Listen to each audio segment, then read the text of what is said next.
नमस्कार प्यारे बच्चों, स्वागत है आपका आरबी जीरो स्टडी में। तो आज की इस वीडियो में हम बिल्कुल जीरो लेवल से भाग करना सीखेंगे।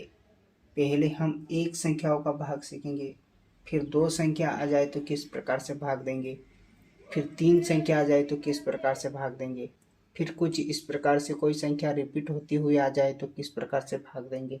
यानी कि इस वीडियो में हम हर प्रकार का भाग देना सीखेंगे। अगर आपको भाग देना कुछ भी नहीं आता है तो भी आप इस वीडियो को पूरा देख लेंगे तो आपको बहुत अच्छे से समझ में आ जाएगा। भाग देने के लिए आपको टेबल याद होनी चाहिए, पहाड़ी याद होना चाहिए। ठीक है, तो चलिए प्यारे दोस्तों शुरू करते हैं। देखिए, पहला सवाल है हमारे पास यहाँ पर, हमें 4 में 2 का भाग देना है। तो भाग कैसे दिया जाता है? हमें 4 में 2 का भाग देना है तो 2 की टेबल ऐसी पढ़ेंगे कि 4 आ जाए या तो 4 से कम आ जाए, छोटा आ जाए। तो 2 की टेबल पढ़ेंगे हम, 2 एकम 2, 2 दूनी 4। यानी 2 बार में क्या आ गया प्यारे दोस्तों? यहाँ पर 2 बार में 2 दूनी 4, इस प्रकार से। फिर हम यहाँ पर माइनस लगा के इसको घटा लेते हैं। तो इस प्रकार से 4 में 2 का भाग देंगे तो उत्तर क्या आ जाएगा? 2 आ जाएगा। ठीक है, चलिए अब हम दो संख्याओं में भाग देना सीखते हैं। तो दो संख्याओं में भाग किस प्रकार से लगाया जाता है? हमें 15 में 5 से भाग देना है। तो इस प्रकार से इसको लिखते हैं सबसे पहले। ठीक है, तो भाग का रूल क्या होता है? सबसे पहले एक संख्याओं में भाग देते हैं, यानी कि 5 का भाग एक संख्या में देंगे, यानी कि 1 में देंगे भाग। तो 1 में 5 का भाग नहीं जाएगा क्योंकि 1 छोटा है। तो हम क्या करते हैं, जब भाग नहीं जाता है तो आगे बढ़ते हैं, दो संख्याओं में भाग देंगे। अब 5 की टेबल ऐसी पढ़ेंगे हम कि 15 आ जाए या तो 15 से छोटा आ जाए। तो 5 की टेबल पढ़ो, 5 एकम 5, 5 दूनी 10, 5 त्रिक 15, 5 त्रिक यहाँ पर 15, यानी कि 3 बार में 15 आया। अब इसको घटा लेंगे, 15 में से 15 जाएगा तो यहाँ पर क्या बचेगा? 0। यानी कि इस प्रकार से हम 15 में 5 से भाग देंगे तो उत्तर क्या आ जाएगा? 3 आ जाएगा। तो चलिए अब हम तीन संख्याओं का भाग देना सीखेंगे। ठीक है, आपको वीडियो पूरा ध्यान से देखना है। अगर आपको कुछ भी ना आता हो भाग करने के बारे में तो इस वीडियो को पूरा अवश्य देखेगा, क्योंकि यहाँ पर हर एक सवाल में अलग अलग टाइप है। ठीक है, चलिए अब हमें यहाँ पर 161 में 7 से भाग देना है। ठीक है, तो यहाँ पर लिखो 161। तो भाग का हमने सीखा था, पहले एक संख्या में भाग देंगे हम। ठीक है, यानी कि 1 में 7 का भाग देंगे। तो 1 में 7 का तो भाग जाएगा नहीं क्योंकि 1 छोटा है 7 से। तो हम क्या करेंगे, अब दो संख्या में भाग देंगे, यानी कि 16 में 7 से भाग देंगे। तो 7 की टेबल हम ऐसी पढ़ेंगे कि 16 आ जाए या तो 16 से कम आना है, बराबर लाना है या तो 16 से कम लाना है, ज़्यादा नहीं पढ़ना है 7 की टेबल। तो 7 एकम 7, 7 दूनी 14 और 7 त्रिक 21, 3 बार में ज़्यादा हो जाएगा। तो हम 7 की टेबल कितनी बार पढ़ेंगे? 2 बार। 7 एकम 7, 7 दूनी 14। तो यहाँ पर 2 बार में क्या आया? 7 दूनी 14। अब इसको घटा लेंगे, 6 में से 4 जाएगा तो क्या बचेगा? 2 बचेगा, और 1 में से 1 जाएगा तो यहाँ पर 0 बचेगा, यानी कि कुछ नहीं बचेगा, क्रॉस लगा देंगे। ठीक है, अब वापस से 2 में हम 7 का भाग देंगे। तो 2 में 7 का भाग जाएगा क्या? नहीं जाएगा, क्योंकि 2 छोटा है 7 से। तो हम क्या करते हैं, ऊपर से नंबर उतारते हैं। तो ऊपर से क्या उतारेंगे? यहाँ पर क्या बच गया? 1, तो वो उतार लेंगे। अब वापस से 7 की टेबल ऐसी पढ़ेंगे हम कि 21 आ जाए या तो 21 से 21 आ जाए या तो 21 से छोटा आ जाए, है ना, बराबर आ जाए या तो 21 से कम आना चाहिए। तो 7 की टेबल पढ़ो, 7 एकम 7, 7 दूनी 14 और 7 त्रिक 21, 3 बार में आया, 7 त्रिक 21। तो इस प्रकार से 21 में से 21 घटा लेंगे तो यहाँ पर क्या बचेगा? 0 बचेगा। अर्थात हम 121 में 7 से भाग देंगे तो उत्तर क्या आएगा? 23 आएगा। ठीक है, तो हमने यहाँ पर 3 अंकों की संख्याओं का भी भाग देना सीख लिया। चलिए, जब ज़्यादा संख्या हो और वो रिपीट होता हो तो किस प्रकार से हम भाग देंगे वो भी समझते हैं। ठीक है, हमें यहाँ पर 30, 60, 09 में 3 से भाग देना है, तो इसको यहाँ पर उतारेंगे हम 30, 60, 09। ठीक है, तो भाग का नियम क्या कहता है, सबसे पहले एक संख्याओं में भाग देना है ना, तो एक संख्या में हम भाग देंगे तो 3 में 3 से भाग चले जाएगा, क्योंकि 3 एकम 3 होता है, तो एक बार में भाग चले गए यहाँ पर 3 एकम 3।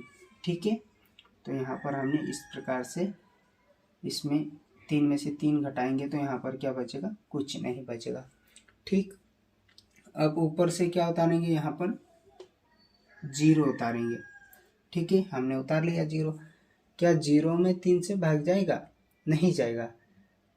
ठीक है, तो हम क्या करेंगे, और ऊपर से उतारेंगे 6। ठीक है, अब देखिए, अब यहाँ पर मैं समझाना क्या चाहता हूँ आपको, हमने 0 उतारा तो 0 में भाग नहीं गया। ठीक है, फिर ऊपर से क्या उतारा, वापस से 6 उतारा, तो 6 में तो भाग चले जाएगा 3 से।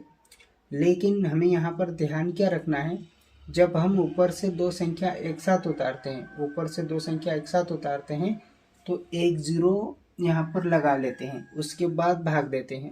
अब 6 में 3 से भाग देंगे तो 3 की टेबल ऐसी पढ़ेंगे कि 6 आ जाए या तो 6 से कम आ जाए, तो 3 एकम 3, 3 दूनी 6, यानी कि 2 बार में 6 आएगा। तो इस प्रकार से हम इसको घटा लेंगे, 6 में से 6 जाएगा तो यहाँ पर क्या बचेगा, 0 बचेगा, अर्थात कुछ नहीं बचेगा। ठीक है, अब वापस से क्या करेंगे, हम ऊपर से उतारेंगे 0।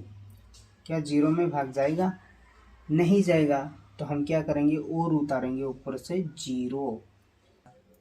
अब 0 में भाग जाएगा क्या, नहीं जाएगा, तो हम क्या करेंगे, और ऊपर से 9 को उतारेंगे। तो यहाँ पर इस प्रकार से हमने 3 संख्या उतार ली। अब चेक करेंगे क्या 9 में 3 से भाग जाएगा, जी हाँ बिल्कुल जाएगा। ठीक है, तो भाग देने से पहले हमने यहाँ पर कितनी संख्या उतार ली, एक साथ उतार ली, 3 संख्या एक साथ उतार लिए।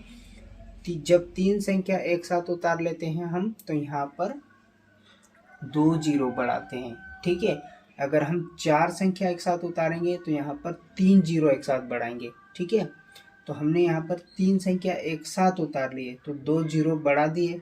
ठीक, उसके बाद हम यहाँ पर भाग देंगे, 9 में 3 से भाग देंगे, तो 3 की टेबल ऐसी पढ़ेंगे हम कि 9 आ जाए या तो 9 से कम आ जाए, तो 3 एकम 3, 3 दूनी 6 और 3 त्रिका 9, इस प्रकार से। ठीक है, यहाँ पर आ गया 9, घटाएंगे तो यहाँ पर क्या बचेगा, 0 बचेगा। ठीक है, तो इस प्रकार से 30, 60, 09 में हम 3 से भाग देंगे तो ये हमारा उत्तर आएगा। तो आई होप आपको अच्छे से क्लियर हो गया होगा कि बड़े बड़े सवालों को भी किस प्रकार से हम भाग देते हैं। चलिए एक और सवाल समझते हैं जिससे आपको अच्छे से क्लियर हो जाए। ठीक है, चलिए हमें यहाँ पर 930 में 4 से भाग देना है, तो यहाँ पर लिखो इस प्रकार से 930। ठीक है, तो भाग कैसे देते थे, वैसे ही देते हैं, सबसे पहले एक संख्या में भाग देते हैं। ठीक है, यानी कि 4 की टेबल ऐसे पढ़ेंगे कि 9 आ जाए या तो 9 से कम आ जाए, तो 4 एकम 4, 4 दूनी 8 और 4 त्रिक 12, 3 बार में ज़्यादा हो जाएगा, तो हम 4 की टेबल कितनी बार पढ़ेंगे, 2 बार पढ़ेंगे, 4 एकम 4, 4 दूनी 8। ठीक, अब घटा लेंगे, 9 में से 8 जाएगा तो 1 बचेगा। अब 1 में 4 का भाग जाएगा क्या, नहीं जाएगा, नहीं जाएगा, तो हम क्या करेंगे, ऊपर से उतारेंगे 3 को। ठीक है, अब 4 की टेबल ऐसी पढ़ेंगे कि 13 आ जाए या तो 13 से कम आ जाए। ठीक है, तो 4 एकम 4, 4 दूनी 8, 4 त्रिक 12, 4 चौकी 16, 4 बार में ज़्यादा हो जाएगा, तो हम 4 की टेबल कितनी बार पढ़ेंगे, 3 बार, 4 त्रिक 12, इस प्रकार से। तो यहाँ पर हो गया 12। अब 12 में से 2 को घटाएंगे तो यहाँ पर बचेगा 1। ठीक है, वापस से 1 में 4 का भाग नहीं जाएगा, नहीं जाएगा, तो हम क्या करेंगे, ऊपर से उतार लेते हैं 0। ठीक है, तो 4 की टेबल ऐसी पढ़ेंगे हम कि 10 आ जाए या तो 10 से छोटा आ जाए। तो 4 एकम 4, 4 दूनी 8, 2 बार में। अब यहाँ से घटा लेंगे, 10 में से 8 जाएगा तो 2 बचेगा। अब 2 में 4 का भाग नहीं जाएगा क्योंकि 2 छोटा है 4 से। तो यहाँ पर हमारी संख्या भी खत्म हो गई और यहाँ पर 2 बचा है। तो क्या करेंगे हम, यहाँ पर ऊपर भाजक में मन से दशमलव लगा लेंगे और यहाँ पर 0 बढ़ा लेंगे। अब 4 की टेबल ऐसी पढ़ेंगे हम कि 20 आ जाए या तो 20 से कम आ जाए। तो 4 एकम 4, 4 दूनी 8, 4 त्रिक 12, 4 चौकी 16, 4 पंजे 20, यानी कि 5 बार में 20 आता है। 4 पंजे 20। तो इस प्रकार से हम 20 में से 20 घटा लेंगे तो यहाँ पर 0 बचेगा। और 930 में 4 का भाग देने पर क्या आया उत्तर, 232.5। ये हमारा उत्तर आएगा। तो आपको यहाँ पर अच्छे से क्लियर हो गया होगा कि एक संख्या, दो संख्या और ऊपर से हम 2 या 3 संख्या एक साथ उतारते हैं तो किस प्रकार से भाग देते हैं, ठीक है। और दशमलव वाला भाग भी आपने सीख लिया होगा। तो अगर आपको समझ में आया हो तो हमारे चैनल को सब्सक्राइब कर लीजिएगा, क्योंकि हम गणित से संबंधित ऐसे वीडियो लाते रहते हैं। तो मिलते हैं अगली वीडियो में, तब तक के लिए जय हिंद, वंदे मातरम।